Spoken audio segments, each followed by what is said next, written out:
Mesdames et messieurs, bonjour. Je suis Lee Sung-si, administrateur du National Institute for Humanities. Bienvenue à cette conférence co-organisée par le National Institute for Humanities et la Maison de la Culture du Japon à Paris, s'intitulant Les sciences humaines à l'épreuve du Covid. Le National Institute for Humanities est constitué de 6 établissements nationaux de recherche dans le domaine des sciences humaines et fonctionne comme un pôle de recherche interuniversitaire. Quant à la Maison de la Culture du Japon à Paris, il s'agit de la base française de la Fondation du Japon, qui organise à ce titre de multiples activités. Grâce à la coopération entre nos deux organisations, nous vous proposons aujourd'hui une conférence diffusée en direct simultanément à Tokyo et à Paris. Le temps imparti est certes limité, mais nous vous proposons, à la lumière du contexte historique et culturel du Japon, d'identifier des principes directeurs susceptibles de nous aider à mieux vivre au sein de la société post-Covid. Voici le programme qui est affiché à l'écran. Pour commencer, le professeur Iriguchi Atsushi du National Institute of Japanese Literature vous parlera du rationalisme et des fondements éthiques à l'époque d'Edo. Ensuite, le professeur Sekino Tatsuki de l'International Research Center of Japanese Studies abordera les ressources en ligne pour la recherche dans le domaine des sciences humaines, état des lieux et enjeux. Nous accueillerons ensuite le professeur Guillaume Carré de l'EHESS en tant que commentateur. Monsieur Carré nous livrera ses impressions pour permettre ensuite un débat approfondi entre intervenants. Et pour terminer, nous répondrons aux questions des participants. Quelques instructions d'ordre pratique. Tout d'abord, pour les questions aux intervenants, merci de les envoyer en utilisant la fonction de Q&A. Compte tenu du temps limité, veuillez nous excuser par avance si nous ne sommes pas en mesure de répondre à toutes vos questions. À la fin de la diffusion de la conférence, un sondage en ligne vous sera soumis. Nous vous remercions d'avance pour votre participation à ce sondage qui nous sera très utile. Enfin, nous vous prions de ne pas enregistrer la conférence. Nous allons maintenant commencer la conférence. Tout d'abord, j'ai le plaisir d'accueillir le professeur Iriguchi Atsushi du National Institute of Japanese Literature, qui nous présentera Rationalisme et fondements éthiques de l'époque d'Edo. Professeur, la parole est à vous. Bonjour à tous, je suis Iriguchi, professeur au National Institute of Japanese Literature. J'aimerais vous parler du rationalisme et des fondements éthiques à l'époque d'Edo au Japon. Je vous parlerai donc du Japon du XVIIe siècle ainsi que du confucianisme qui s'est développé à l'époque pour vous expliquer que cette philosophie a beaucoup influencé la société contemporaine du Japon. Je vais vous montrer les diapositives.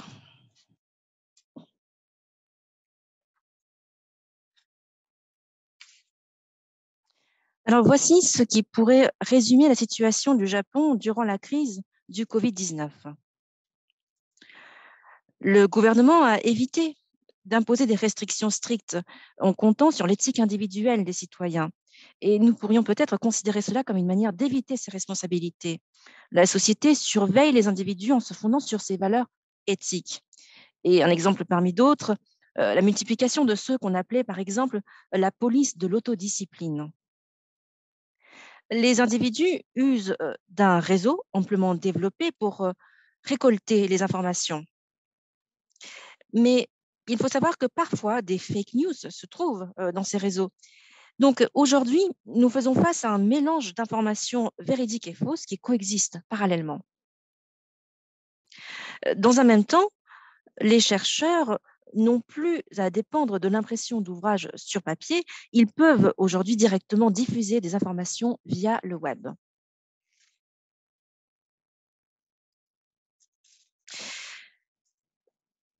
À mon avis, cette situation est similaire à ce qu'a connu le Japon au XVIIe siècle. Le XVIIe siècle est l'époque où le nombre de publications en tant que média a explosé et son contenu s'est également varié à la même époque. Lors de l'ère de Muromachi, avant le XVIe siècle, l'écriture utilisait principalement les kanji et les kanbun, c'est-à-dire les sinogrammes. Mais à partir du XVIIe siècle, de plus en plus d'ouvrages instructifs usant des hiragana, donc l'alphabet phonétique japonais, sont publiés. Et nous pourrions dire que cela a permis une réelle libération du savoir.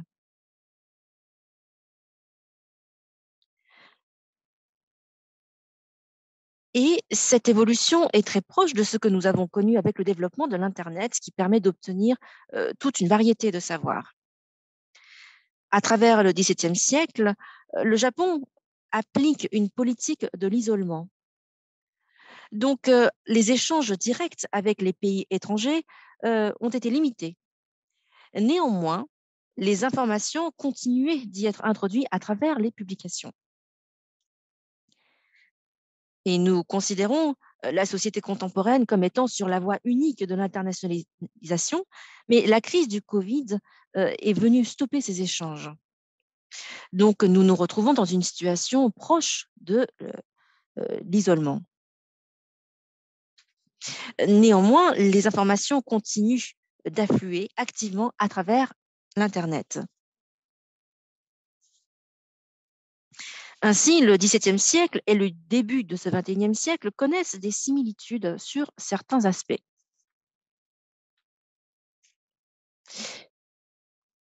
Essayons de voir plus concrètement ce qu'a été la libération du savoir au XVIIe siècle. J'aimerais me concentrer sur le sujet de la santé. Ici, vous voyez un ouvrage publié fin XVIe siècle utilisant les hiragana, l'alphabet phonétique. Il s'agit du Enju Satsuyo, qui est un manuel de santé. Voyons le postface. Il nous apprend l'objectif de la publication de cet ouvrage.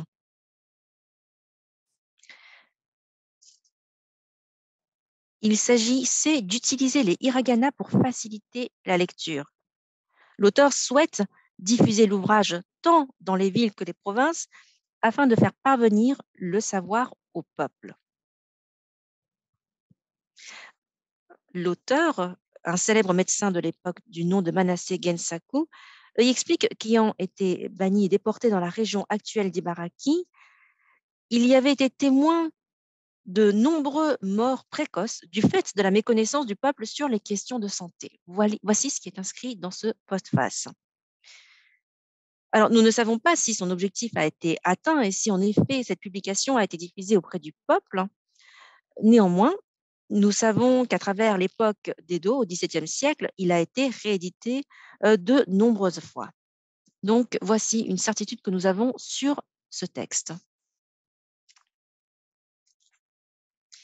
Voici une photo de ce livre, Enju Satsuyo. Sur la partie gauche, vous avez les textes de postface que je viens de vous traduire. À droite, vous voyez les hiragana qui sont utilisés. Le postface était écrit en kanji, ce qui est très intéressant, mais enfin, ce n'est pas le sujet qui nous réunit aujourd'hui. En tout cas, vous voyez donc les hiragana sur la droite et les kanji sur la gauche. Donc, ce que je vous ai montré à l'instant est un livre qui date du XVIe siècle, de la fin du XVIe. J'aimerais maintenant vous présenter une publication qui date de la fin du XVIIe siècle. Il s'agit encore d'un livre qui porte sur la santé. C'est un best-seller de l'époque, écrit par Kaibara Ekiken, qui s'intitule Yo-Jokun. Là encore, donc l'ouvrage porte sur la santé, et il faut savoir que Ekiken était un spécialiste du néo-confucianisme. Le néo-confucianisme est une école issue des pensées confucéennes compilées par Zhu Xi en Chine au XIIe siècle. Adopté par le shogunat des Tokugawa à l'ère d'Edo au XVIIe siècle, donc il s'est fortement développé au Japon. J'aimerais encore revenir sur le postface de cet ouvrage, en particulier là où il est dit la chose suivante. Se trouvent ici des théories que j'ai pu expérimenter moi-même et qui se sont avérées efficaces même si elles étaient considérées comme sans fondement.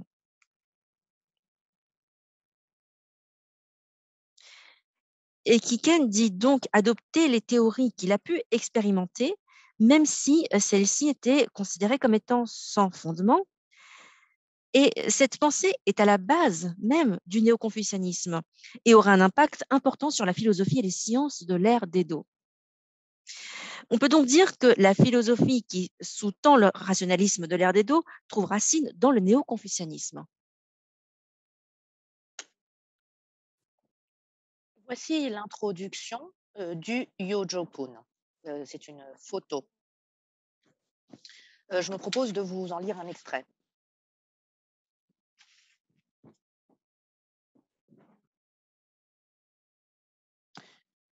Deux points me semblent dignes d'attention dans ce texte. Tout d'abord, la pensée selon laquelle la santé n'est pas seulement bénéfique pour soi, mais constitue le fondement de la piété filiale que nous devons à l'univers et à nos parents. La santé individuelle et la piété filiale en tant qu'éthique morale sont ainsi liées. Deuxième point important,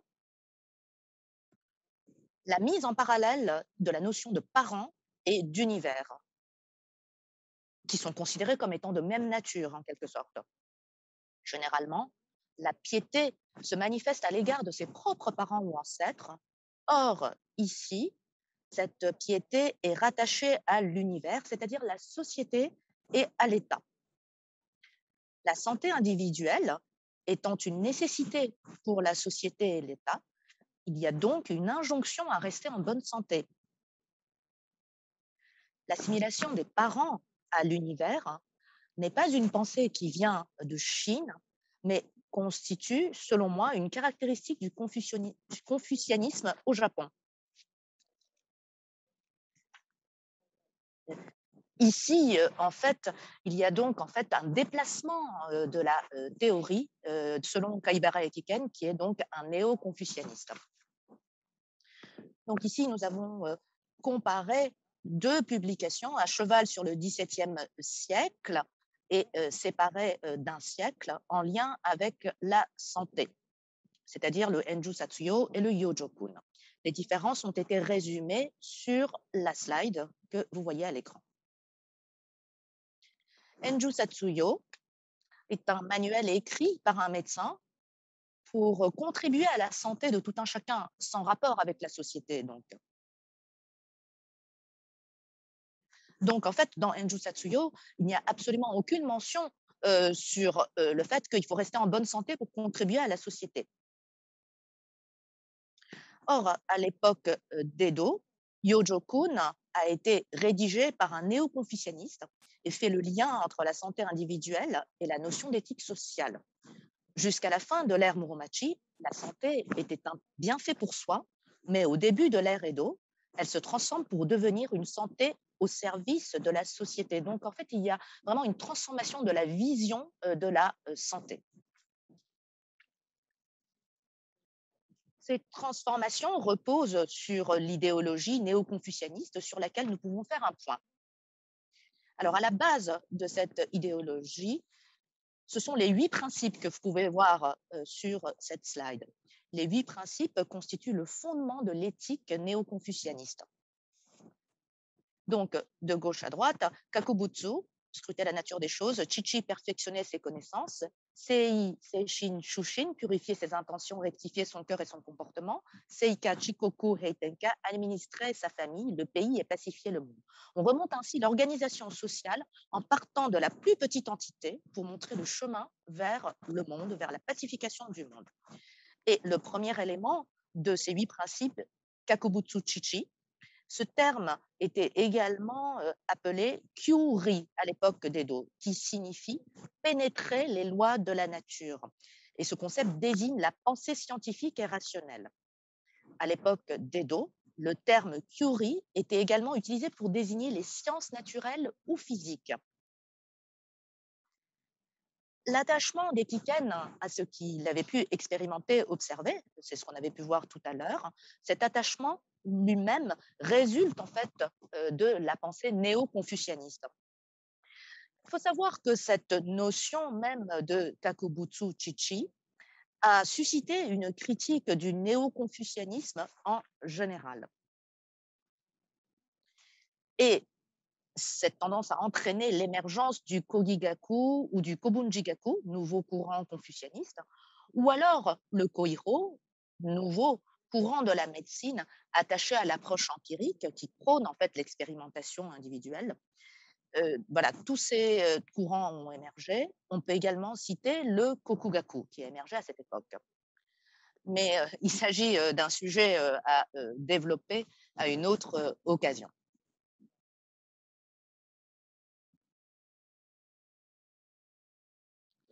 Donc, pour revenir au Kakubutsu Chichi, les connaissances obtenues grâce à l'observation devront éclairer le sei, le seishin, le shushin, c'est-à-dire l'éthique personnelle. Et les vertus recherchées sont justement le ko, qui était filial, et le chu, loyauté, ce qui conduit à administrer la famille, gouverner le pays et pacifier le monde. Il s'agit donc d'une version grandiose. La santé ou l'éthique individuelle ne constitue finalement qu'une des étapes pour réaliser cet objectif.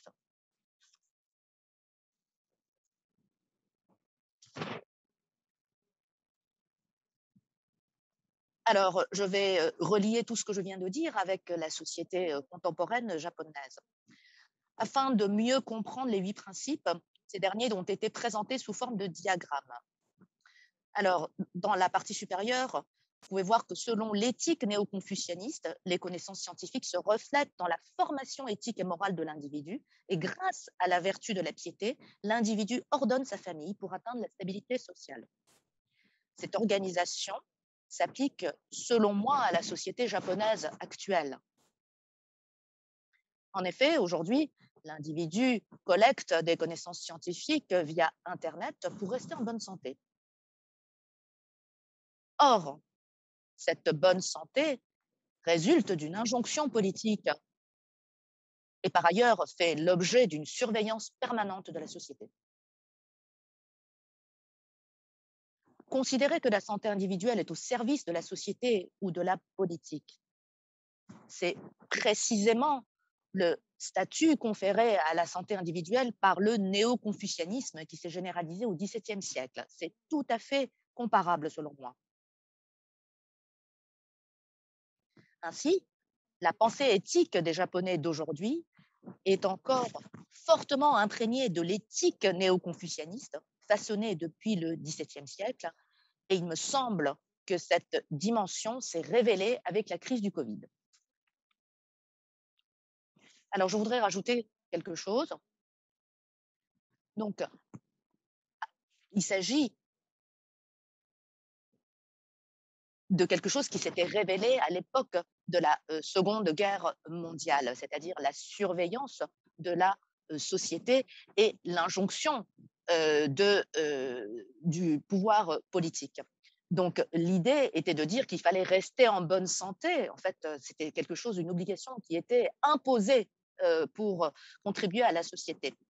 Et finalement, après la guerre, avec l'avènement de la démocratie, toute cette conception a pu changer. En tout cas, on aurait pu penser que cela avait changé. Mais finalement, la crise du Covid a révélé que cette pensée néo-confucianiste est toujours ancrée. Finalement, les choses n'ont pas changé tant que ça. Pendant la guerre, c'était la crise de la guerre, la société actuelle est quant à elle confrontée à la crise de la pandémie. Donc finalement, ces 2 crises ont révélé ces fondements éthiques, ces fondements moraux qui étaient restés latents pendant la période en fait, de la démocratie. Et je considère donc que à la base de cette vision éthique et morale du Japon d'aujourd'hui, il y a cette pensée néo-confucianiste que je viens de vous présenter. Voilà, j'en ai fini avec ma présentation. Je vous remercie. Monsieur Iriguchi, merci beaucoup. Nous accueillons ensuite le professeur Sekino Tatsuki de l'International Research Center of Japanese Studies. État des lieux et enjeux des ressources en ligne pour la recherche dans le domaine des sciences humaines. Professeur, la parole est à vous.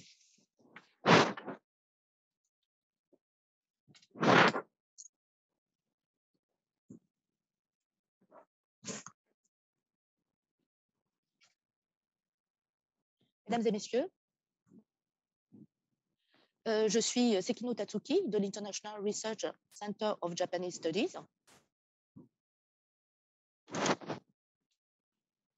Aujourd'hui, je voudrais vous parler des ressources en ligne pour la recherche dans le domaine des sciences humaines. Tout d'abord, je voudrais faire un point sur la situation actuelle. Compte tenu de la propagation du Covid-19, les mobilités sont restreintes, on nous a imposé des confinements sévères et des restrictions de voyage. Et dans ce contexte, bien sûr, les activités de recherche à distance ont augmenté.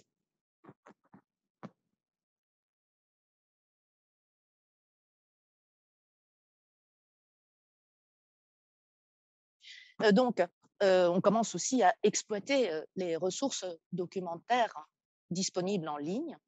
Donc, à la lumière de ce contexte, je voudrais vous parler des initiatives récentes en matière de ressources documentaires en ligne. Sans me contenter de ce qui a été engagé à l'époque du Covid, mais y compris la période pré-Covid. Et je souhaiterais me projeter sur le rôle de ces ressources documentaires au temps du Covid et du post-Covid. Alors, je vais aborder 2 points, le développement de la coordination entre les données, l'interopérabilité, et la diversification des usages des données. Alors, tout d'abord, interopérabilité, coordination entre les données.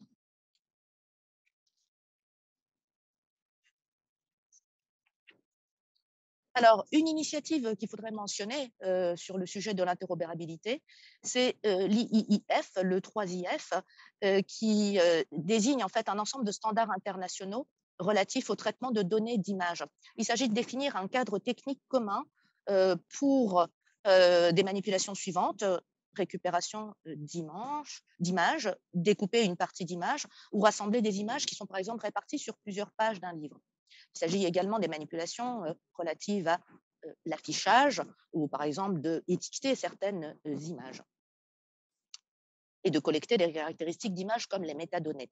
Donc, le fait de disposer d'un cadre commun pour ces manipulations permet par exemple de traiter des images conservées dans plusieurs institutions. Et on peut également agrandir, réduire, naviguer entre les pages en utilisant les mêmes types de manipulations. On peut également combiner en fait des images issues de différentes institutions pour créer de nouveaux contenus.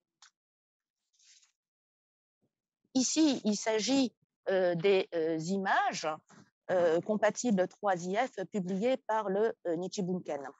C'est une base de données de cartes à vol d'oiseaux de Yoshida Hatsusaburo.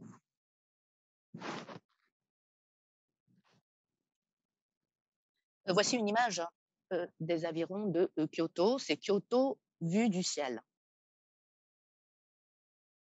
Donc voilà, vous avez des cartes qui sont enregistrées sur cette base de données.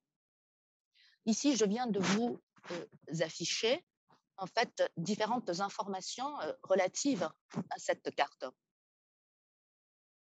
Donc, par exemple, le fait de consulter ces caractéristiques peuvent être faits avec la même manipulation. Alors ici, exemple d'une carte. À gauche, vous pouvez voir en fait une carte de la ville de Kyoto qui a été segmentée en fait en 16 cartes. Et l'idée, c'est de les mettre bout à bout pour les afficher en fait dans son ensemble sur l'écran. À droite, il s'agit d'une photo d'un rouleau enluminé, d'un emaki. Évidemment, il est difficile de photographier cet emaki en un seul tenant, donc on a mis bout à bout des photos par partie du rouleau. Donc voilà, on peut afficher des contenus combinant différentes données d'image. Alors, ce qu'on peut faire d'autre en utilisant la fonction 3IF, c'est de comparer des images avec celles qui sont conservées par d'autres institutions. Il s'agit de rouleaux illuminés du Hyakki Yagyo-zo. C'est la procession en fait descend des monts. Donc, en fait, selon ce thème, il existe plusieurs interprétations. En haut, vous pouvez voir le rouleau qui est conservé par le Nichibunken et en bas, la version conservée par la Bibliothèque nationale de la Diète. Donc, je viens de vous afficher en fait la même scène et vous pouvez voir que le style est très différent entre ces deux documents. Donc, sans aller en fait dans d'autres institutions ou d'autres bibliothèques, il est possible, tout en restant chez soi, de comparer en fait des images qui sont conservées dans des institutions distinctes. C'est une des caractéristiques des fonctions rendues possibles par le 3IF. Et ici, vous avez également un emaki constitué de plusieurs images. Donc, on a affiché plusieurs images. Donc, vous pouvez voir l'icône du 3IF. Il s'agit du logo bleu et rouge que je vous ai entouré en rouge. Il suffit en fait de glisser cette icône dans une fenêtre pour pouvoir afficher différentes images et les comparer. Donc, la diffusion en fait de ces images utilisant le protocole 3IF ne se limite pas bien sûr au Japon. Il y a également des établissements à l'étranger comme la Bibliothèque nationale en France et en Europe, en Amérique du Nord. Plusieurs organismes, universités, musées ouvrent leurs images d'archives au public selon le standard 3IF. Donc, il est possible en fait de combiner les images issues de ces différentes institutions. Alors, parlant de l'interopérabilité des données, j'ai essayé de rassembler les idées principales ici. Tout d'abord, il faut savoir que les données restent localisées là où elles proviennent. Donc, nous pouvons y accéder sans déplacer les données. Il ne s'agit pas de copier les données pour les transporter,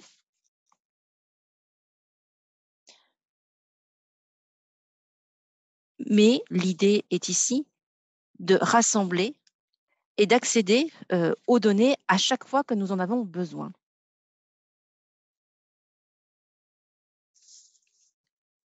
De plus, cela permet de clarifier les sources et d'identifier chaque image. Enfin, l'accès aux informations les plus récentes est rendu possible car à chaque fois qu'une donnée est réactualisée, c'est à cette donnée même que nous accédons.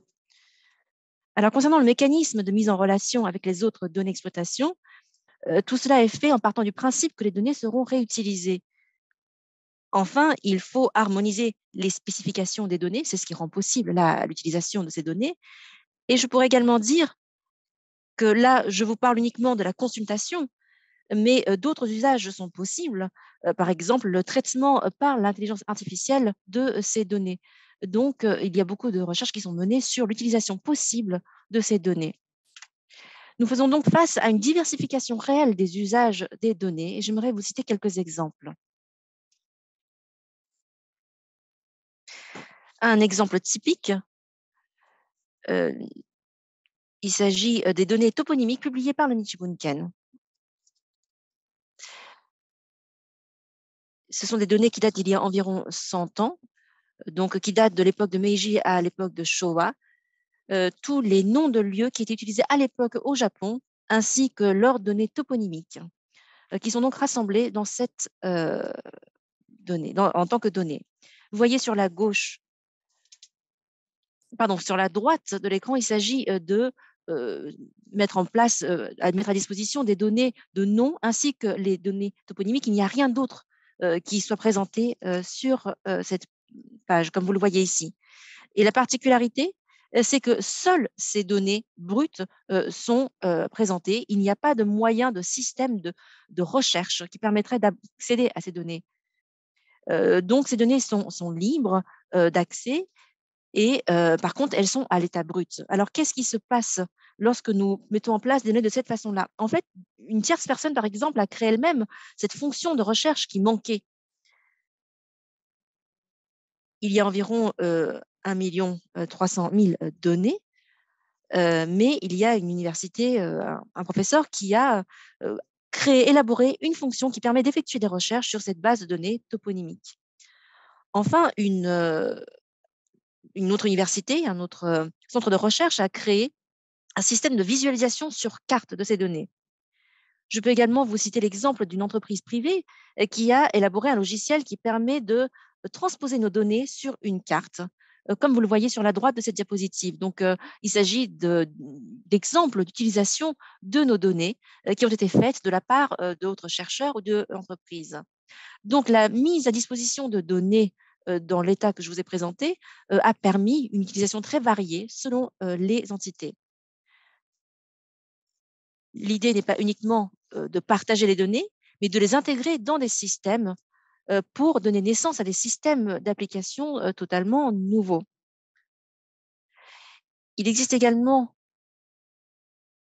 la Japan Search, que vous voyez ici, qui est un système qui est développé par la Bibliothèque nationale de la Diète et qui met à disposition des données toponymiques de manière à ce qu'on puisse les rechercher. Comme je vous disais là, ici, vous voyez sur la partie entrée en rouge que les données proviennent de notre institut. Donc, c'est un système d'application qui est développé par ailleurs en utilisant nos données. Donc, cette mise à disposition de données brutes et non sous forme de base de données a sans doute permis une utilisation plus variée de celle-ci. Alors, qu'est-ce qu'il se passe au niveau de la diversification des usages de données concrètement? Je pense que l'important, c'est de plus en plus donner aux données en soi plutôt qu'aux bases de données. Et auparavant, les données et les bases de données étaient indissociables, présentées ensemble. Mais de plus en plus, nous donnons de l'importance aux données propres, car cela permet, par exemple, de contribuer au machine learning, au développement des systèmes d'application, etc. En plus, plusieurs bases de données peuvent ainsi utiliser une même donnée, se partager une même donnée. Enfin, la coordination entre les données fait également apparaître de nouvelles utilisations. Plusieurs institutions peuvent connecter leurs données pour donc mettre en place un système d'application. C'est des exemples que je souhaitais vous citer. Il est donc de plus en plus important de réfléchir à la manière de créer les données elles-mêmes plutôt qu'à la création de bases de données.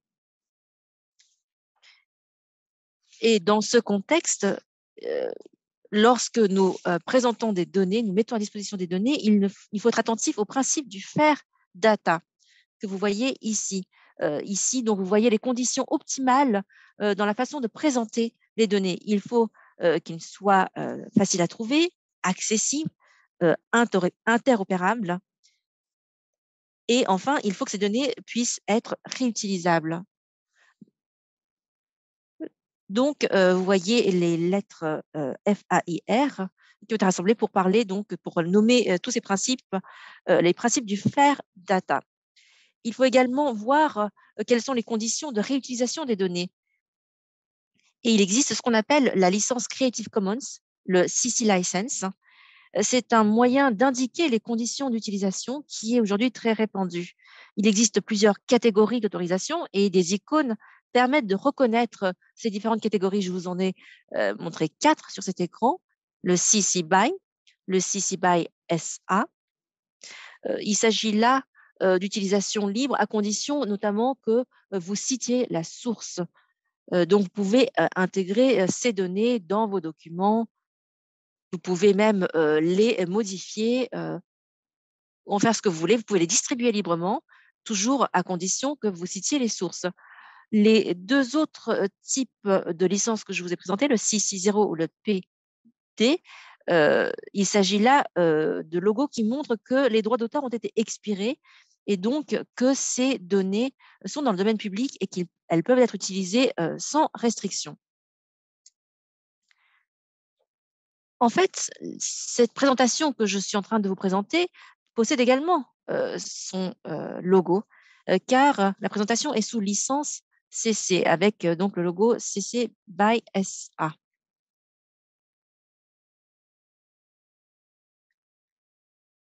Donc, en voyant cette icône, vous pouvez comprendre que cette présentation peut être réutilisée librement par vos soins, à condition d'y citer la source. Alors, comment tirer parti de l'environnement numérique? J'aimerais essayer de développer cette question.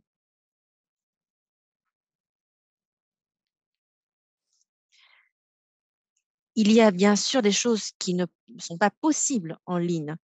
Alors, tout ce qui peut être proposé, par exemple, le partage d'images, l'utilisation de données, je vous ai parlé de tout cela, mais cela ne veut pas dire que tout peut être proposé en ligne. Il existe alors des choses facilement présentables en ligne, les textes, les images. Alors, pour les textes, il peut y avoir des documents, des livres, des archives, des correspondances, etc.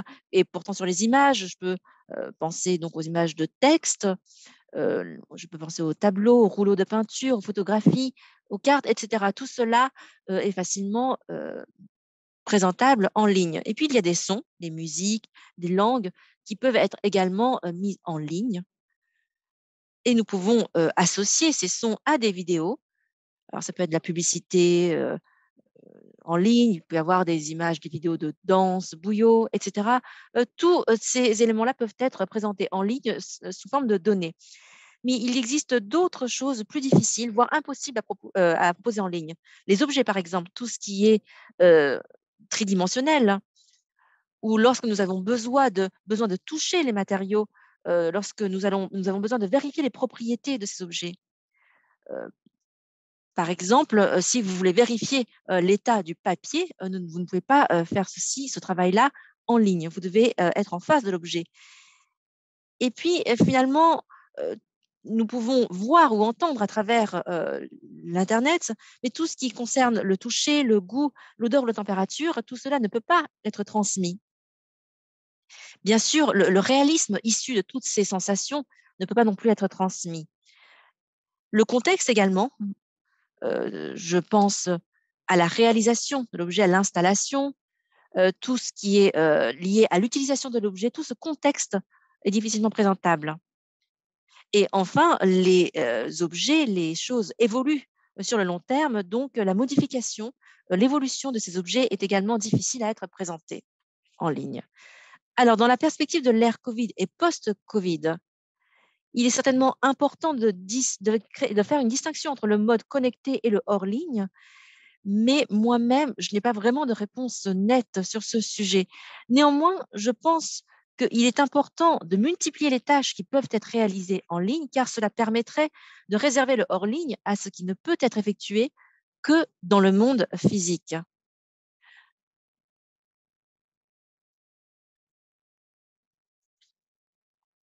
Enfin, il faut optimiser l'utilisation des ressources documentaires en ligne.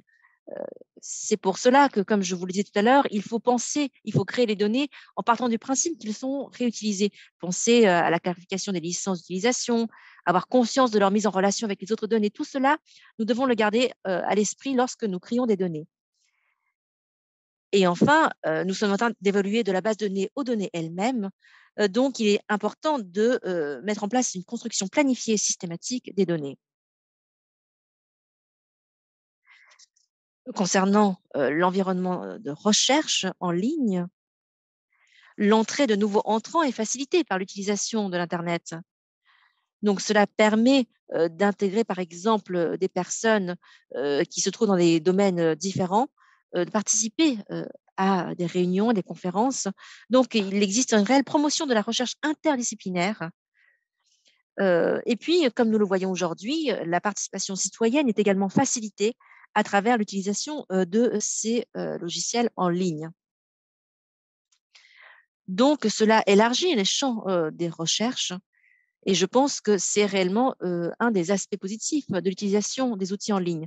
Bien sûr, cela ne s'arrête pas à à ce que nous accueillons des personnes de l'extérieur, du monde extérieur. C'est également à nous de nous intégrer dans les autres sphères auxquelles nous n'avons pas forcément accès dans nos quotidiens. Donc, tout cela fait que l'environnement de l'Internet est en train d'évoluer et d'avancer. Voici pour ma présentation. Je vous remercie de votre écoute. Monsieur Sekino, merci beaucoup. Après ces deux présentations, nous allons maintenant demander au professeur Guillaume Carré de l'EHESS de nous faire part de ses commentaires. Professeur Carré, à vous la parole. Je vous remercie et ありがとうございます。 bonjour à tous. Donc, je vais commencer par l'intervention de Monsieur Ideguchi qui met en évidence les traces du legs confucéen dans la société japonaise. Alors, on a souvent en Occident l'image du confucianisme comme une morale de la soumission et de l'obéissance à l'autorité, mais en réalité, le confucianisme est d'abord une éthique de l'individu et du sujet, une exhortation à mieux se connaître, à réfléchir sur soi et sa relation aux autres. Et dans le confucianisme, le fondement de l'ordre et de l'harmonie ne se trouve pas dans la puissance coercitive du gouvernement, mais dans la compréhension par l'individu des liens qui l'unissent au corps social et le rendent solidaire de lui, depuis la famille jusqu'à l'État. Alors, c'est pourquoi dans des pays où l'influence confucéenne est forte, au Japon, mais aussi en Corée, par exemple, lors des crises, le Covid, mais aussi les catastrophes naturelles, l'appel à la responsabilité collective et à la responsabilité individuelle, et à la solidarité collective est fréquent. L'application des directives ou recommandations sanitaires ne sont pas qu'une question de santé publique. Il s'agit aussi de règles de discipline collective dont le respect est compris comme un impératif moral. Car le non-respect de ces règles à un niveau individuel est source de gêne ou de danger pour les autres. L'écart volontaire de la norme par rapport à la norme est conçu comme un symptôme d'égoïsme et de refus de contribuer au bien commun.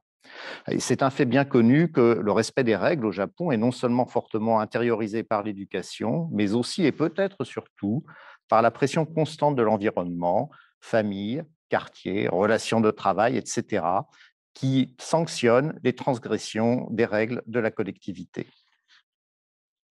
Alors, cependant, un point que je voudrais souligner est que l'existence d'Internet et des réseaux sociaux change sans doute beaucoup le rapport du public à l'information sur sa santé et à l'information médicale.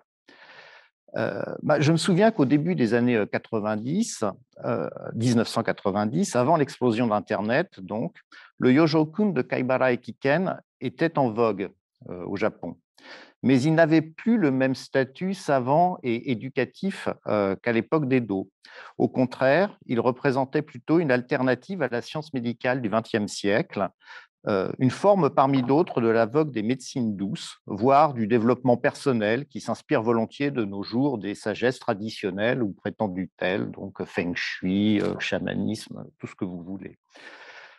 L'information de santé désormais disponible sur Internet peut être aussi un vecteur de contestation de l'autorité, de la science et de l'État comme garant de la santé publique, suspecté de manipulation à visée politique, économique ou autre. On l'a vu en France avec les mouvements anti-vaccins où, grâce aux réseaux sociaux, la revendication individualiste à gérer sa propre santé s'est constituée en mouvement de masse en opposition frontale avec la rationalité promue par le corps médical et les autorités publiques. Car les individus, grâce aux réseaux sociaux, peuvent désormais se regrouper par affinité pour former des communautés virtuelles mais agissantes. Et on est là, à mon avis, bien loin de la communauté de voisinage ou professionnelle qui, dans les relations quotidiennes, était en mesure d'imposer les normes collectives aux Japonais.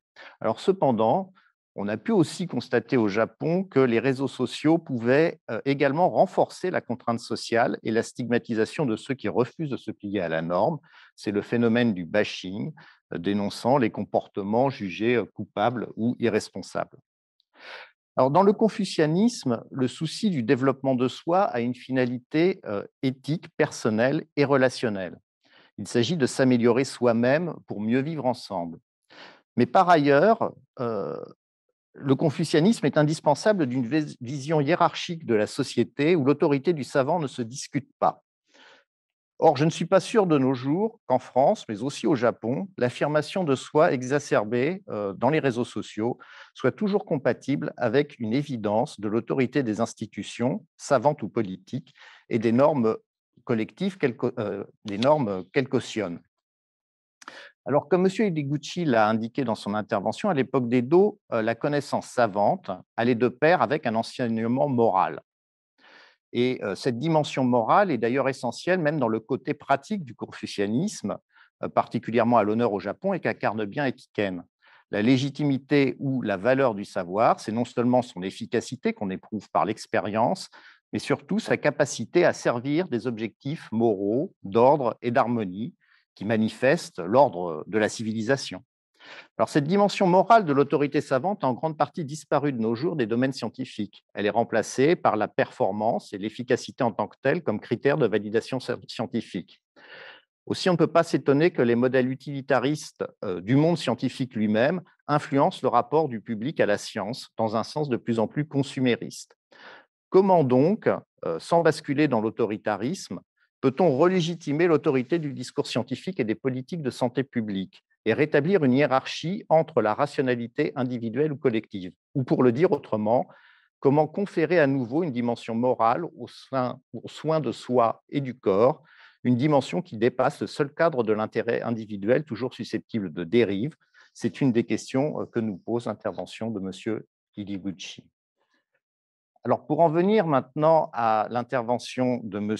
Sekino, il est incontestable que la crise du Covid et les confinements à répétition ont servi de révélateur et d'accélérateur à la mutation numérique de la recherche en sciences sociales. Bien sûr, cela fait déjà longtemps que les chercheurs en sciences humaines et sociales utilisent couramment les outils électroniques depuis les années 60, en fait, pour la sociologie et la démographie, par exemple. Mais depuis une vingtaine d'années, l'explosion d'Internet a amené l'obsolescence de certains objets.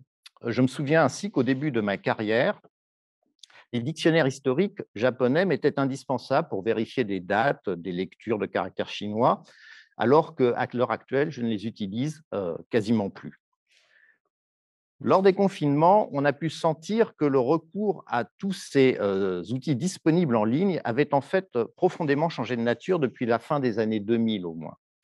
Le centre de gravité du quotidien de la recherche est clairement en train de basculer de la consultation des médias traditionnels, imprimés, manuscrits, documents iconographiques, qui nécessitaient souvent un déplacement physique, en bibliothèque par exemple, vers la consultation en ligne. Et c'est grâce à cette nouvelle manière de travailler que la poursuite des recherches est restée possible pendant la pandémie, alors que la plupart des déplacements et des enquêtes étaient rendus quasiment impossibles.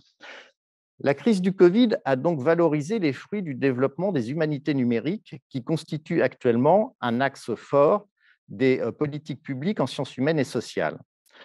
Je remarque au passage qu'au Japon comme en France, le document iconographique est souvent un objet privilégié des humanités numériques, sans doute parce que le traitement numérique leur apporte une valeur ajoutée plus évidente peut-être que pour les textes.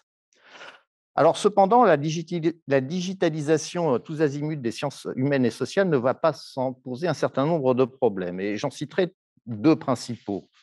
Tout d'abord, plus que dans les sciences dures, peut-être, dans les sciences humaines et sociales, il y a un écart culturel assez important entre les concepteurs et les utilisateurs.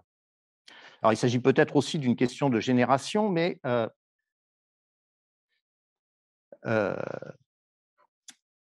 il demeure quand même un problème de fond, celui de la rencontre des besoins des utilisateurs et de l'offre des concepteurs.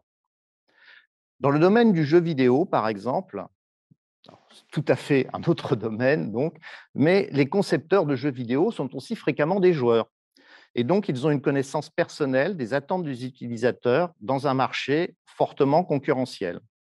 Et c'est beaucoup moins le cas dans le champ des humanités numériques, où le fossé culturel est souvent important entre les informaticiens et les chercheurs en sciences sociales et humaines.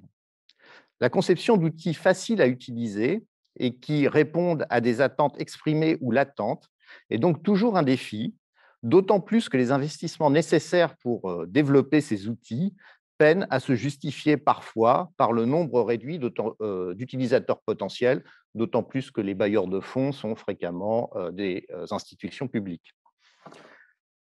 Alors, l'autre point que je voudrais souligner, aborder, c'est celui de l'accessibilité des sources et des outils électroniques. Alors, comme le montrent les exemples présentés par M. Sekino, les outils des humanités numériques sont fréquemment développés dans des organismes d'enseignement ou de recherche, des universités, des musées, des bibliothèques, etc., où se trouvent également les sources mises à disposition par ces outils, donc des documents bruts, des bases de données, etc. Alors, ces outils mis à disposition des chercheurs en ligne sont souvent d'ergonomie et de dimensions très variables, parce qu'il n'y a pas non plus de pression d'un marché qui tend à établir des standards. Et par conséquent, la question de la mise en relation de ces différentes offres éclatées entre plusieurs institutions est un grand intérêt pour une optimisation de leur usage. Et à cet égard, les nouvelles possibilités qu'on vient de nous présenter, donc offertes par le système IIIF, sont très riches de promesses. Un défi que pose la mise à disposition des outils numériques en ligne est d'abord celui de la formation des utilisateurs. Je pense que mon cas n'est pas particulier, mais j'ai un ordinateur et je n'en utilise en fait qu'une très faible partie de ses capacités. Et donc, il est fréquent aussi qu'en tant qu'usager des outils numériques disponibles en ligne, j'ignore en réalité la plus grande part des possibilités qu'ils offrent. Donc, une formation à ces outils adaptés aux sciences humaines et sociales, les chercheurs n'étant pas toujours très familiers avec les milieux de l'informatique ou du numérique, est donc nécessaire. Et pour convaincre de cette utilité, une telle formation, sans doute, devrait combiner non seulement la démonstration des diverses possibilités de l'outil, mais aussi les mettre en situation de servir dans un travail de recherche et d'enseignement, dans le cadre de ce qu'on appelait, je ne sais pas si le terme est toujours en usage actuellement, mais des travaux pratiques, comme ça se fait à l'université. C'est-à-dire on présente la recherche en train de se faire avec les outils de la recherche, ses sources, etc. Alors, donc, concernant les études sur le Japon, puisque ces outils sont accessibles par des chercheurs partout dans le monde, on pourrait dispenser de telles formations en ligne depuis les établissements qui ont élaboré ces projets, en les intégrant, si possible d'ailleurs, dans les parcours de master, puisque je pense que c'est aussi à ce niveau, pour des questions linguistiques en particulier, que cet enseignement devrait être dispensé. D'une manière générale, on peut souhaiter qu'on tire des enseignements de la crise du Covid et de la généralisation du travail en ligne, et pour les études japonaises aussi. Nous percevons désormais mieux les possibilités de collaboration entre institutions japonaises et françaises pour offrir des séminaires et de la formation de haut niveau en ligne dans les domaines des sciences sociales sur le Japon. Et pour les institutions académiques japonaises, qui ont été depuis le début du XXe siècle les principales productrices de savoir sur le Japon, le tournant numérique doit être l'occasion de réaffirmer la permanence de leur rôle central dans la japonologie. Sinon, il est possible que les étudiants qui travailleront de plus en plus depuis leur propre pays se tournent vers des outils dont l'usage leur semble plus simple, accessible en anglais par exemple, et qui reflèteront les orientations d'un monde académique anglo-saxon qui profite déjà à plein de la suprématie américaine dans le numérique grand public. Je vous remercie pour votre attention.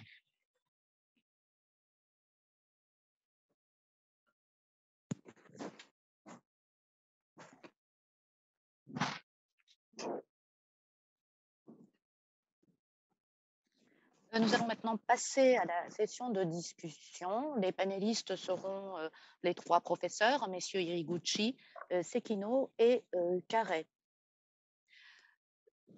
Monsieur Carré vient de nous faire part de ses commentaires en réaction aux présentations de messieurs Iriguchi et Sekino.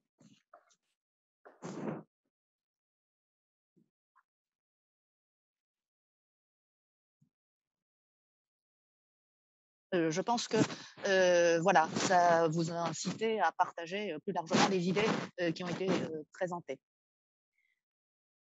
Donc, il y a eu d'abord un commentaire de Monsieur Carré en réaction à la présentation de Monsieur Iriguchi. Donc, je vais demander à Monsieur Iriguchi de réagir par rapport à ce commentaire.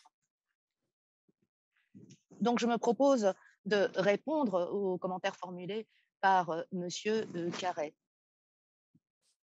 Donc, merci beaucoup pour vos remarques, en fait, qui ont été extrêmement variées. Il n'est pas possible de répondre à tout ce que vous avez mentionné.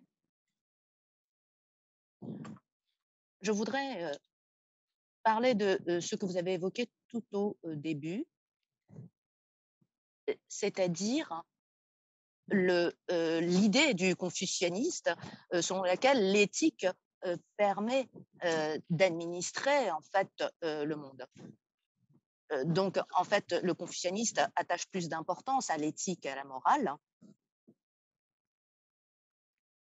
Et c'est exactement le propos en fait de ma présentation, c'est-à-dire l'éthique et la morale. Donc, l'éthique chinoise et l'éthique japonaise dérivent en fait toutes les deux du confucianisme. Mais en fait, il y a eu un léger déplacement en fait idéologique au Japon. Donc, il y a effectivement loyauté, la notion de loyauté, et le ko, la piété filiale dont j'ai parlé tout à l'heure. Donc, l'idée, c'est voilà, de servir en fait ses ancêtres, ses parents, de voilà, d'être vraiment d'affirmer la piété filiale. Donc, c'est très différent avec le chu. Donc, le chu, c'est plutôt en fait la loyauté vis-à-vis en fait de la société, de ses supérieurs, etc. Donc, en fait, le ko et le chu sont deux notions très différentes. Et dans le confucianiste chinois, en fait, ce principe est toujours le même. Donc, en Chine, on a tendance à privilégier entre le chu et le ko, bien sûr, le ko, qui est la piété filiale. Donc, c'est quelque chose qui n'a pas changé par rapport au principe du néo-confucianisme. Or, au Japon, le confucianisme voilà, a été discuté, notamment quant au débat entre le chu et le ko. Par exemple, Kumazawa Banzai ou Nakae Choju, toutes ces personnes ont débattu sur ce qu'il fallait privilégier entre le chu et le ko. Et finalement, ils sont arrivés à l'idée de Chuko-ichi, c'est-à-dire en fait la correspondance parfaite entre le chu et le ko. Donc, en fait, il ne faut pas hésiter entre le chu et le ko parce que ce sont deux choses qui ne font qu'une. Pourquoi cette pensée?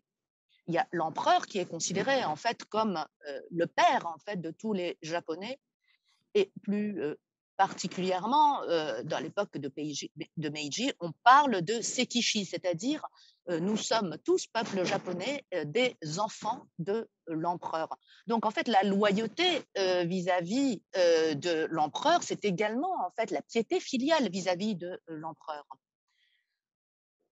Donc le ko, qui était filiale, qui doit normalement s'exprimer vis-à-vis de sa famille. Et il y a un déplacement au Japon, en fait, de la famille vers la société. Et on peut dire la même chose sur la santé. Donc, c'est une pensée qui nous arrive de Chine, mais qui a connu en fait de subtiles modifications, c'est-à-dire que la santé individuelle est progressivement passée à la santé individuelle, mais au service de l'État et de la société. Et d'ailleurs, cette conception ne se limite pas au sujet de la santé. On peut dire la même chose sur d'autres sujets.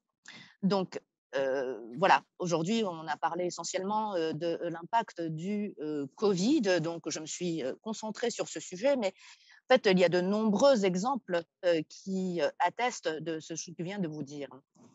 Donc, par rapport à ce que vous avez dit, Monsieur Carré, ce qu'il faut bien valider, c'est que tout en parlant du confucianisme, le confucianisme de l'Asie du Sud-Est et le confucianisme tel qu'il s'est développé au Japon présentent des caractéristiques quand même assez différentes. C'est ce qu'il faut garder en tête. Et c'est ce qui se trouve en fait au fondement de la situation japonaise, de la société japonaise, c'est le confucianisme à la japonaise, bien entendu. Donc, au sein de la société japonaise, les personnes qui ont eu le Covid commencent par s'excuser, c'est-à-dire qu'ils vont commencer à formuler des excuses vis-à-vis de l'entourage. C'est-à-dire, c'est à cause de mon imprudence que j'ai attrapé le Covid, je vous ai dérangé. Voilà, tous les commentaires en fait des personnes malades commencent par des excuses. Voilà, c'est une responsabilité individuelle d'avoir attrapé le Covid, donc il faut s'excuser vis-à-vis de la société. Et je pense en fait que ces commentaires sont tout à fait emblématiques de la conception japonaise. Donc, ce que j'aimerais demander au professeur Carré, c'est, voilà, en France, en Europe, voilà, est-ce qu'il en est de même? Est-ce que les personnes atteintes du Covid formulent également des excuses? J'aimerais voilà, que vous puissiez nous éclairer plus tard sur ce sujet. Donc, évidemment, ces excuses viennent du positionnement totalement différent de ce qu'est la santé individuelle au sein de la société japonaise par comparaison aux autres sociétés. Donc, comme je viens de vous le dire, il s'agit vraiment d'une caractéristique propre au Japon, cette vision de la santé individuelle qui n'est pas uniquement une affaire personnelle, mais qui doit être au service de la société. Je pense que c'est vraiment quelque chose qui est caractéristique de la société japonaise, mais il faut savoir que c'est une idée qui a eu cours uniquement après l'époque de Muromachi. Jusqu'à la période de Muromachi, il n'y avait pas cette idée de cette santé individuelle au service de la société. Je vous ai parlé tout à l'heure de Manassé, médecin, qui avait écrit l'ouvrage Enju Satsuyo. Et aussi bien Manassé que les médecins de l'époque pensaient à l'époque que la santé individuelle était garantie par l'harmonie avec la nature. C'est-à-dire en étant en harmonie avec la nature, il était possible de rester en bonne santé. Ça, c'est la pensée qui sous-tend le Enju Satsuyo et les théories médicales de Manassé Gensaku. Donc, en fait, à cette époque, il n'y avait pas de mise en relation de la santé individuelle avec la société, mais plutôt santé individuelle avec la nature. Et selon moi, ça et reflète de façon très concise les liens entre l'individu et la nature, qui est typiquement orientale. Ça relève d'une pensée orientale. Donc, depuis la période post-Bakufu, cette relation de l'individu avec la nature se déplace vers un rapport de l'individu et la société. Voilà, je suis désolée pour ma réponse un petit peu longue, mais je voulais situer le contexte de ma présentation. Merci beaucoup, Monsieur Iriguchi. Je vais maintenant demander à Monsieur Sekino de réagir aux commentaires du professeur Carré. Monsieur Iriguchi, Monsieur Sekino, à vous. Merci beaucoup pour ces commentaires extrêmement diversifiés. Comme vous l'aviez dit, la façon d'utiliser le contenu digital se transforme, je suis complètement d'accord. Depuis 20 ans que Internet s'est généralisé. On constate différentes évolutions, c'est-à-dire le rôle des données, la façon d'utiliser des données et les outils eux-mêmes. Donc, il y a évidemment l'augmentation de la vitesse de transmission. Il y a également une meilleure définition en fait, des données d'image. Toutes ces technologies se sont développées au cours des 20 dernières années. Et bien entendu, des outils se sont développés.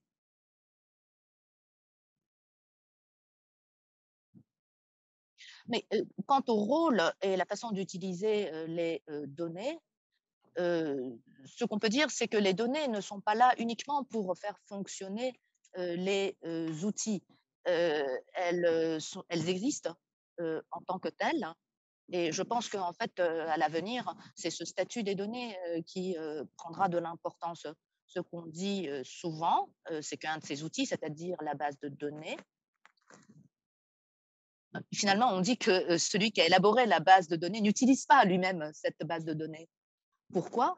Parce que la personne qui a élaboré la base de données connaît parfaitement ces données, donc il n'a pas besoin d'utiliser cette base de données. Donc dans ce contexte, c'est peut-être plus difficile en fait d'élaborer des outils qui sont faciles à utiliser. Et par rapport à ça, dans l'idée que ces données doivent rester, il faut peut-être réfléchir en fait à une autre façon de fonctionner. Donc, on ne construit pas des données pour mettre au point des outils, mais au contraire, pour utiliser ces données, il faut élaborer des outils. Et pour cela, il faut réfléchir en fait à la façon de construire ces données, à valoriser ces données. Je pense que ce sont ces deux points qui seront de plus en plus importants. Il ne s'agit pas uniquement en fait de récupérer des images et les diffuser. Il faut se poser la question de savoir quelle est la nature, quelle est l'interprétation, quelle est l'analyse qu'on peut faire de ces images. Toutes ces données doivent être intégrées en fait dans les données.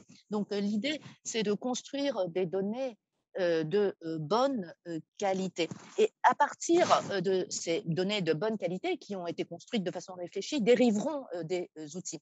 Et vous avez parfaitement raison, la formation est un élément extrêmement important. Moi-même, je ne suis pas sûre de connaître toutes les fonctionnalités des outils. Bien sûr, pour les outils de base, il existe déjà des sessions de formation.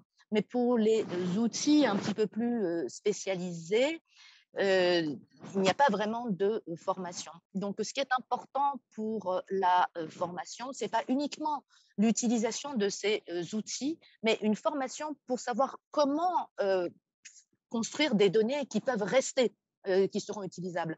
Donc, évidemment, c'est là où le rôle des chercheurs, des universitaires, le rôle est important. Donc, il faut vraiment que ces personnes, ces acteurs réfléchissent à la façon de laisser ces données de façon à ce qu'elles puissent être exploitées par d'autres à l'avenir. Merci beaucoup. Merci beaucoup.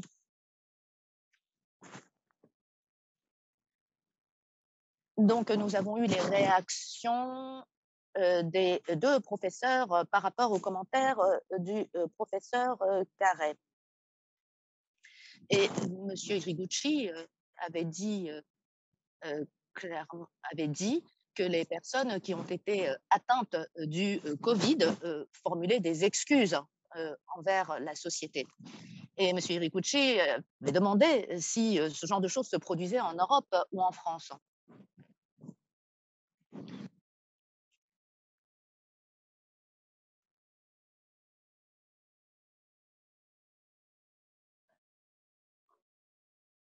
Oui, merci. Bien, écoutez, je ne sais pas, peut-être les Français ont-ils plus mauvais esprit, mais il y a, il y a aussi en France, dans les journaux télévisés, par exemple, des reportages de personnes qui ont attrapé le Covid et qu'on interviewait souvent après le début de la campagne de vaccination.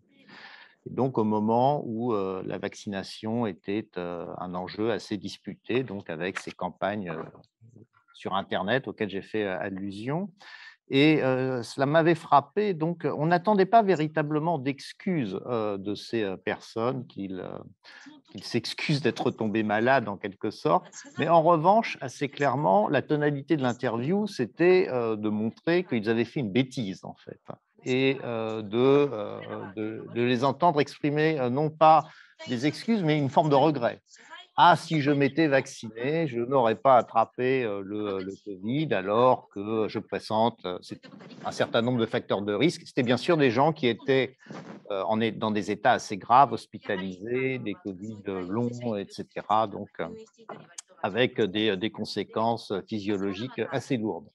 Et donc, il y avait non pas une attente d'excuses, mais plutôt une espèce de mise en accusation. Donc, on avait l'air de dire, voyez, c'est bien fait pour vous. Si vous aviez été un peu plus intelligent, vous ne seriez pas hospitalisé. Voilà, donc peut-être on n'a pas véritablement cette culture de l'excuse ou comment dire, de la responsabilité, de la culpabilité, plutôt une culture un peu de la culpabilisation. Et c'est ce qui est d'ailleurs beaucoup ressorti dans les débats autour du Covid, dans les réactions vis-à-vis des politiques de santé publique, parfois, il faut le dire, assez incohérentes ou qui n'étaient pas toujours très convaincantes. C'est qu'on leur reprochait toujours, au bout du compte, de culpabiliser les gens pour ne pas porter de masque, pour ne pas assez se laver les mains, pour sortir quand il ne fallait pas, etc.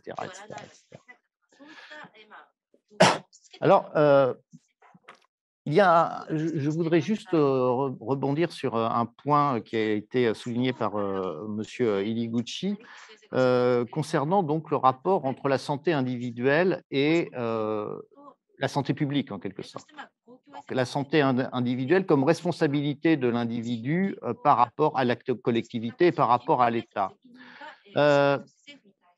Bien évidemment, c'est quelque chose qui est aussi très présent en France et qui est présent, même, je dirais, peut-être, qui apparaît d'une manière contemporaine à celle du Japon, qui apparaît en fait beaucoup à la Troisième République, dès le 19e siècle, en fait, mais surtout dans l'éducation pendant la Troisième République, donc à la fin du 19e, au début du 20e siècle, dans le cadre d'une volonté de renforcer l'État et en particulier de renforcer la puissance militaire de la France pour mener la prochaine guerre contre l'Allemagne, pour dire les choses clairement. Donc, il faut avoir des citoyens en bonne santé.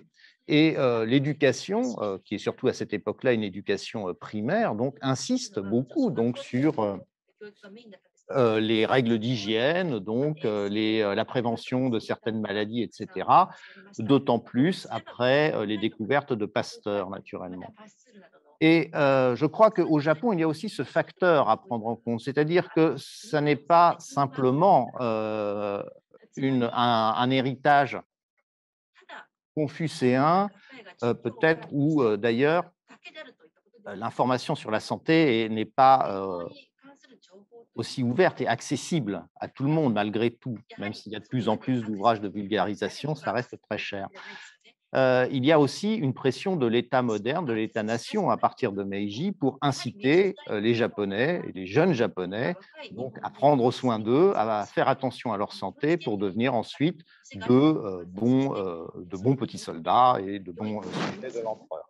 Il y a donc là finalement une certaine convergence entre ces politiques de santé publique, entre la France et le Japon, qui est tout simplement celle de la construction des États-nations modernes. Alors maintenant, pour réagir donc à ce qu'a dit Monsieur Sekino, j'ai été très intéressé par la question des bases de données et de la mise à disposition des données brutes, qui semble actuellement un objectif donc important dans vos institutions. Et je suis tout à fait d'accord parce que je travaillais personnellement un peu dans le domaine de l'histoire économique, où naturellement, on a utilisé beaucoup des bases de données. Donc des bases de données qui étaient construites par des chercheurs à partir de documentations diverses. Et j'ai pu constater un aspect parfois pervers de la mise à disposition de données, de ces bases de données sans pouvoir accéder aux données brutes. C'est-à-dire qu'il manque un aspect qualitatif dans l'appréciation des données. Et s'agissant, par exemple, de données, des séries de prix, disons, par exemple, ou des séries de production de telle ou telle marchandise, si l'on n'est pas capable d'accéder à la donnée brute, voire aux documents bruts, on peut très facilement faire des contresens, donc, et en particulier se mettre à traiter des données qui seraient des données du XVIIe siècle, voire du Moyen Âge, comme des données statistiques du XXIe siècle, alors qu'elles n'ont strictement rien à voir. dans leur conception, dans leur comment dire, dans leur nombre, dans leur volume, etc. Mais cet aspect disparaît complètement finalement, puisqu'au bout, si on a simplement un tableau de chiffres, eh bien, on peut avoir l'illusion ensuite de comparer chiffre à chiffre avec d'autres données, donc des données du Moyen-Âge avec des données du 21e siècle ou du 20e siècle, etc. Ce qui est, à mon avis, extrêmement dangereux. Et donc, la possibilité pour les chercheurs d'avoir accès aux données aux documents sources ou en tout cas aux documents qui ont servi de base à l'élaboration des bases de données est absolument essentiel pour ensuite conduire une critique tout simplement de la manière dont les bases de données elles-mêmes ont été construites et de leur signification. Voilà. Un deuxième point sur lequel je voudrais insister, c'est que j'ai émis le souhait tout à l'heure que le développement de ces outils numériques permette des formations finalement transcontinentales qui pourraient se faire entre établissements japonais et établissements français. Mais c'est encore un peu un rêve à l'heure actuelle, même s'il y a parfois des sessions qui se font. Je sais qu'en France, il y a par exemple des formations à la lecture de l'écriture cursive japonaise, donc, qui sont effectuées par le soutien des établissements japonais. Et à l'occasion du Covid, eh bien, ils sont passés en ligne. Alors, malgré tout, il y a un certain nombre d'obstacles si on voulait véritablement établir une coopération qui puisse s'inscrire dans les cursus universitaires. Il y aurait d'abord le décalage horaire, bien sûr, qui semble un peu trivial, mais en fait, il y aurait de véritables problèmes d'organisation des plannings. Mais aussi, il ne faut pas sous-estimer les obstacles juridiques. J'ai été assez surpris, par exemple, dans mon propre établissement, de me rendre compte qu'on ne pouvait pas faire de l'enseignement en ligne aussi librement qu'on le souhaitait. J'avais pensé qu'après le Covid, justement, on avait tous été obligés d'enseigner en ligne, eh bien, ça allait déboucher naturellement sur une généralisation de cet enseignement. Or, on nous a dit que juridiquement, ce n'était pas possible parce que nous n'étions pas habilités à l'enseignement à distance et que, par conséquent, nos étudiants devaient être dans nos salles de séminaire pour valider les enseignements dans le cursus et ne pouvaient pas le faire, par exemple, depuis le Japon s'ils souhaitaient les suivre. Donc, c'est souvent le cas d'ailleurs. On s'aperçoit que la réglementation administrative ou législative est assez en retard par rapport aux objets numériques qui sont mis à disposition et finalement en freine fréquemment une utilisation optimale. Voilà la réaction.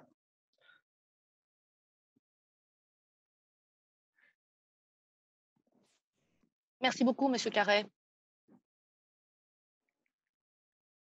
Donc, on aimerait poursuivre en fait ces discussions entre les panélistes, mais le temps nous manque. Donc, je vous propose de clore ici la session discussion. Merci aux participants. Nous allons maintenant passer à la session de questions-réponses.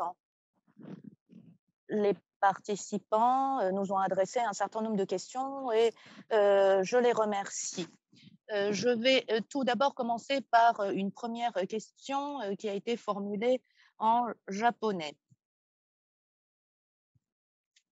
Alors, il s'agit d'une question pour Monsieur Sekino. Donc, les données sont construites avec l'optique d'être réutilisées, donc c'est très important de les construire en pensant à cette hypothèse. Vous aviez également dit qu'il y avait des choses qui ne passaient pas, en fait, qui ne pouvaient pas être proposées sur Internet. S'agissant des données d'image, il y a également probablement des standards pour harmoniser en fait la qualité, la définition de l'image. Ou alors, est-ce qu'il y a des points auxquels vous portez attention au sein du Nichibunken sur la standardisation, l'harmonisation de la qualité des images? Donc, je vais demander à Monsieur Sekino de répondre à cette première question. Alors, s'agissant de la qualité de l'image, j'imagine que la personne veut parler de la définition. Évidemment, des données d'image anciennes n'ont pas une haute définition. Donc, selon les documents, parfois il s'avère nécessaire de reprendre en fait des photos et d'avoir des données d'image. Mais cela ne veut pas dire pour autant que parce que la qualité de l'image est mauvaise, que ces données sont éliminées. Il y a plusieurs façons en fait d'utiliser des données d'image. Donc, il peut y avoir des recherches qui sont tout à fait possibles, même si la définition est faible. Et de la même façon, il y a aussi des recherches qui ne peuvent être effectuées que sur des images de haute définition. Donc, ça ne peut pas être le seul critère, hein, la qualité de la définition, pour éliminer ces données d'archives. Mais bien entendu, si on a la possibilité, il vaut mieux avoir des images de haute définition. Donc, nous procédons à des opérations en notre sein pour améliorer la qualité de l'image. Merci beaucoup, Monsieur Sekino.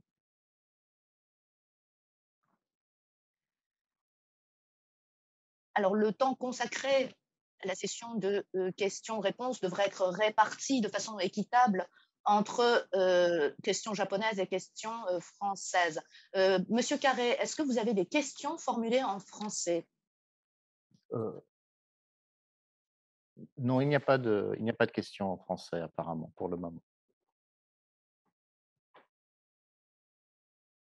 Merci beaucoup.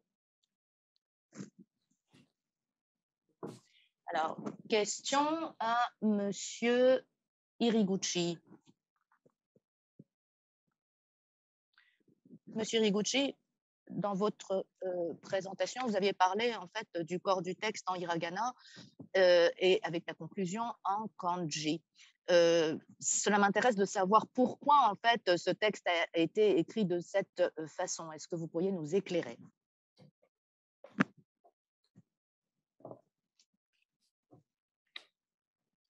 Je pense que vous parlez de Enju Satsuyo.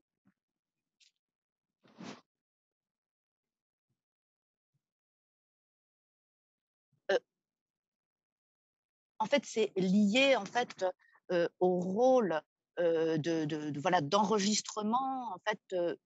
Donc tous les textes, disons sérieux, doivent être écrits en kanbun, en kanji. Donc c'est une pratique qui n'a pas changé jusqu'à la période Edo. Et ce qui est écrit en hiragana, c'est quelque chose qui n'est pas officiel. Donc, tout ce qui doit rester comme document d'archives doit être écrit en kanji et tout ce qui relève du divertissement, cela va être rédigé en hiragana.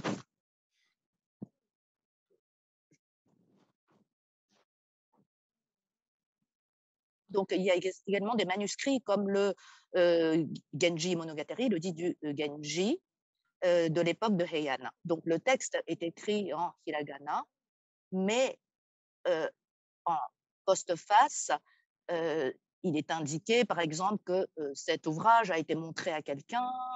Et tous ces textes, en fait, additionnels sont écrits en kanji.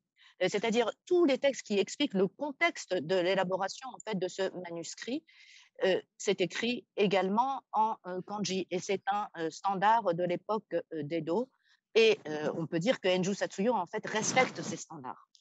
Merci beaucoup.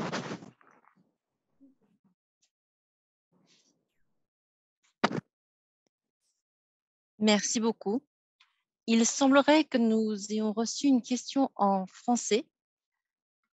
Est-ce que Monsieur Carré, vous pourriez nous la présenter? Bien volontiers. Donc, je lis la question. Que peut-on penser de la jeune génération, au Japon comme en France, plus à même de briser les règles sanitaires? Est-ce une façon de défier le gouvernement pour montrer que les jeunes se sentent abandonnés ou mis en arrière-plan, taux de vaccination plus faible que les seniors, etc. Je peux y répondre si vous le souhaitez. Tout d'abord, alors concernant le taux de vaccination des jeunes, il faut dire que en France, en tout cas, je pense qu'il y en avait de même au Japon, ils n'ont pas été les cibles prioritaires du vaccin pour commencer. Donc la campagne de vaccination a commencé par les seniors qui étaient les plus exposés donc, au risque du Covid. Et elle a commencé en France beaucoup plus tard, en fait à l'été et même à la rentrée, donc à partir du mois de septembre. Alors, est-ce que, d'autre part, on ne peut pas dire en France et je ne sais pas quelle est la situation au Japon, on ne peut pas dire qu'il y a une, défiance vis-à-vis de la vaccination plus grande, chez les jeunes peut-être que chez les, personnes plus âgées. Il y a peut-être un sentiment de se sentir moins concerné par les risques de la maladie, pas forcément une défiance vis-à-vis du vaccin, en tant que tel, qui serait plus importante. Heu, les noyaux, en fait, des mouvements qui refusent le vaccin en France semblent plutôt actifs, donc chez, une tranche d'âge qui serait, comprise entre, 25 et 45 ans, la cinquantaine, donc des gens qui sont, finalement, actifs, mais qui ne sont pas exactement, dans les tranches d'âge les plus menacées par l'épidémie. Alors, malgré tout, Heu, on a pu constater que ce qui m'a semblé intéressant, c'est de voir qu'en France, concernant, les adolescents et les jeunes adultes, le rôle des parents finalement dans, la vaccination des jeunes a encore été très important. Je crois qu'au départ, il fallait une autorisation parentale. Bon, c'est assez vite tombé pour les enfants au-dessus de 12 ans, je crois, ou de, je ne sais plus exactement, mais je crois que c'est cet âge-là. Cependant, dans les cas que j'ai vus autour de moi, on voyait que, parfois, c'était les parents qui dissuadaient les enfants de se faire vacciner, alors qu'ils en étaient, plutôt désireux et qu'en tout cas, la question du vaccin, faisait, l'objet de, débats, de discussions au sein des familles et quand les parents ont décidé d'aller vacciner leurs enfants, de toute façon, là, il n'y avait pas véritablement d'opposition, réelle, au sein des familles, des enfants, hein. Alors ça peut y avoir des cas donc de parents divorcés dont l'un veut, l'autre ne veut pas et cetera, mais en général, ça se passait assez bien et c'est assez curieux de voir la France n'est pas un pays confucianiste, mais le respect de l'autorité parentale finalement, même parmi des générations, hyper connectées, reliées à internet et cetera, est toujours un puissant facteur, dans les politiques de santé publique pour les jeunes, me semble-t-il.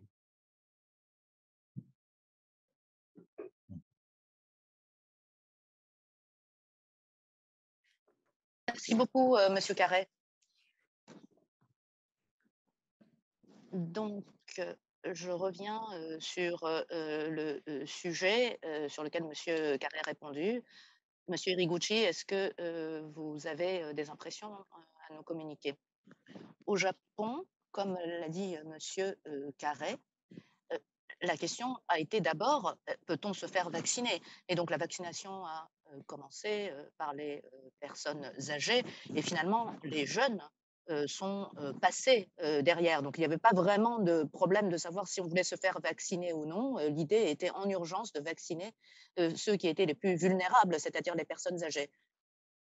Donc, je ne sais pas trop si, les jeunes étaient opposés à la vaccination. Mais récemment, on a pu constater, une augmentation en fait, des cas où, les, jeunes étaient fortement opposés en fait à la vaccination. Pourquoi, je dis ça? On ne sait pas quelles sont les raisons de cette opposition. En tout cas, de ce que j'ai pu lire, j'ai constaté qu'il y avait en fait une augmentation des jeunes, fortement, opposés, à la vaccination. Il faut savoir que, à Shibuya, ils ont ouvert un centre de, vaccination. On pouvait se faire vacciner gratuitement. Donc, dès le matin, il y a eu une queue monstrueuse. Donc, finalement, en fait, la situation réelle était totalement différente de ce que, diffusaient, en fait, les médias, sur l'opposition, en fait, des jeunes à la vaccination. Et au Japon, en fait, c'est pas tellement, ce que disent les parents, qui peuvent influencer les jeunes. C'est peut-être, en fait, les médias, qui essayent de manipuler, en tout cas qui essayent, d'exercer, en fait, une influence. Et c'est un vrai problème au, Japon et c'est vraiment un sujet de préoccupation pour moi, pas seulement, sur, ce sujet, covid. On a vraiment l'impression que la pensée, japonaise est un petit peu, tordue en fait, d'une façon, extrême, à cause, en partie, des, médias. Donc je pense qu'en fait les problèmes qu'on peut constater chez les jeunes, c'est plutôt un problème en fait des médias, des informations qui sont diffusées. Merci beaucoup. C'est probablement la dernière question. Alors, je vais passer à une question qui est destinée à Monsieur Sekino. Monsieur Carré avait parlé des humanités numériques dont les valeurs avaient été renforcées durant la crise. Monsieur Sekino, qu'est-ce que vous avez constaté sur ce point à travers cette crise? Qu'en pensez-vous, Monsieur Sekino?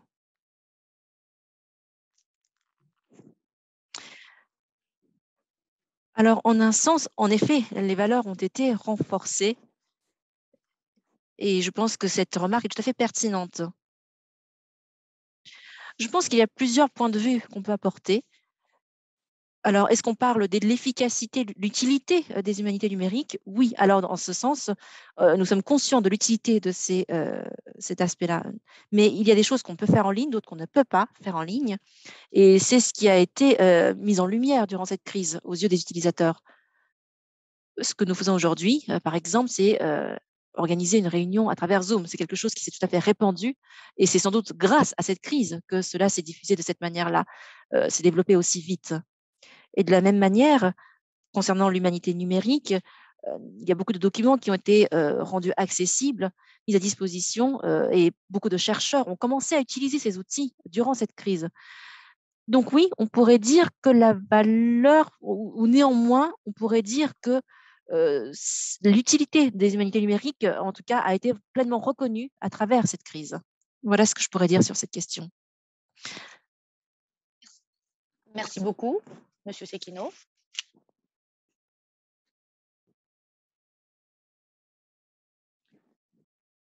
Donc, dans cette conférence, il était question d'identifier des principes directeurs permettant de vivre en fait la période Covid et post-Covid. C'était l'objectif en fait de cette conférence. Il nous reste pas beaucoup de temps, mais si sur ce sujet, sur cette conférence, donc je vous ai donné des objectifs. Monsieur Carré, est-ce que vous avez un commentaire général en fait sur cette conférence, sur la façon de mieux vivre l'époque post-Covid grâce au contexte culturel et historique? Eh bien, oui, donc le contexte historique, maintenant, il y aura certainement, je pense, enfin pour les gens comme moi en tout cas, une période avant, pendant et après Covid, qui ont beaucoup modifié nos manières de travailler. Alors, Monsieur Sekino a parlé des choses qu'on ne pouvait pas faire, malgré tout, par tous les instruments qui se sont généralisés et popularisés, à l'occasion de cette crise. Et je voudrais dire que même si nous avons apporté ici un certain nombre de solutions qui sont appelées à se développer de plus en plus dans l'avenir, cela a quand même eu un impact assez grave sur la formation de nos étudiants, malgré tout, donc qui n'ont pas pu se rendre au Japon en particulier. Et il y a là une perte d'expérience pour des étudiants, en particulier au niveau disons de licence ou de master, une perte d'expérience donc dans la pratique linguistique, dans les conseils qu'ils peuvent recevoir quotidiennement directement auprès d'enseignants ou d'autres étudiants japonais. Et puis tout simplement aussi une perte d'expérience du Japon, qui est peut-être la première motivation pour lesquelles ils s'engagent dans ces études et dans les recherches. Et cela, malgré tout, ce sera pour cette génération quelque chose d'assez difficile à rattraper. Enfin, pas désespéré, mais enfin, c'est quand même, ils partent avec un certain poids, donc un handicap à rattraper. Et il faudra peut-être aussi maintenant, dans tous ces contextes de mesures sanitaires, de fermeture des frontières, etc., de réfléchir malgré tout à maintenir une mobilité étudiante, même dans ces situations de crise. En particulier, je pense beaucoup d'institutions qui ont annulé donc des bourses ou des séjours d'étudiants étrangers au Japon.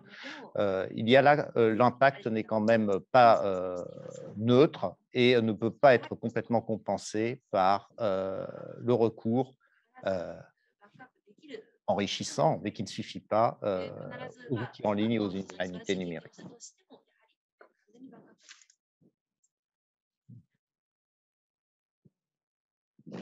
Merci beaucoup, Monsieur Carré. À titre personnel,